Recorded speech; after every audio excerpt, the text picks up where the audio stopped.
Every month the bills get paid on time, the emails get answered, and any orders filled. Which, for heavensgate.com, is positively extraordinary. Because as far as the public is aware, every last member of the suicide cult died 17 years ago from a cocktail of arsenic and applesauce. A few stayed behind, though. Someone had to keep the homepage going. Today, at first glance, the fully functional, 17-year-old website seems like just one more of the many GeoCities-era relics that litter the internet. Visitor counts, flashing text, word art, radiance, the whole gang's here and then some.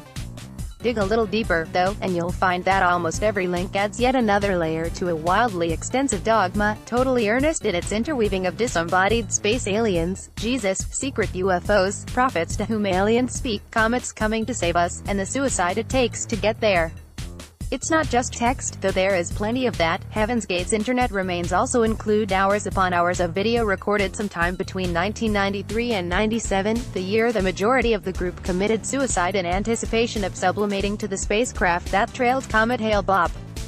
Those recorded statements from students before their deaths, as well as their leader's own testimony, exist not only as videos on the site but as transcripts.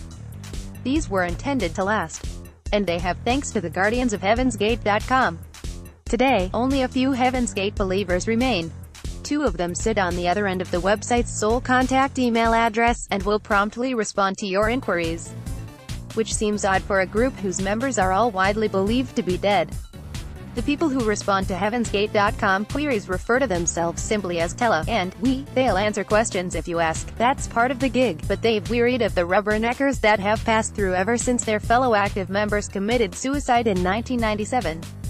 Which is perhaps to be expected when you're the only official contact point for one of the largest, most bizarre mass suicides in human history.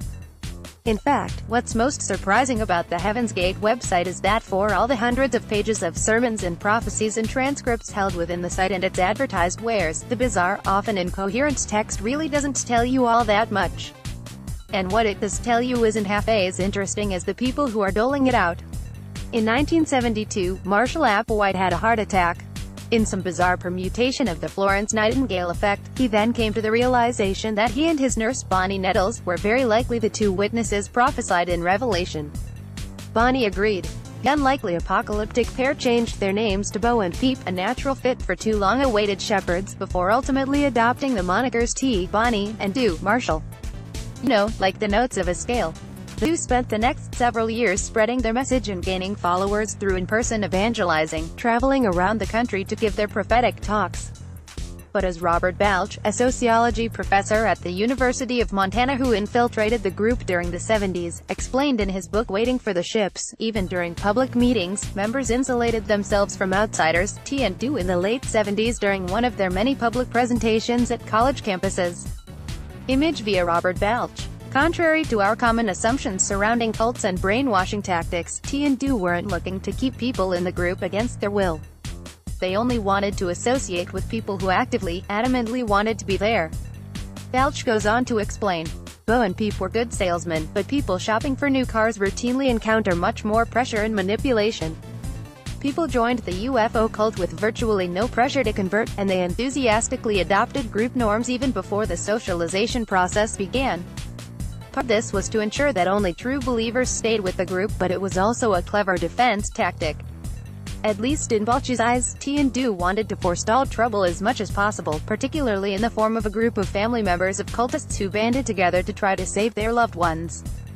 As he explained to us over the phone, they were super paranoid about outsiders, and there was a network of the group's outside family that formed in 1980. And even though the woman that started that was about as sympathetic as anybody could have been, I think T and Do really feared the worst. They wanted anybody who left the group to leave on good terms. And their casual, as far as cults go at least, attitude towards defectors seems to have worked. There has never been a contingent of angry former Heaven's Gate members. Unlike those few remaining members of the similarly infamous People's Temple in Jonestown, no ex-Heaven's Gate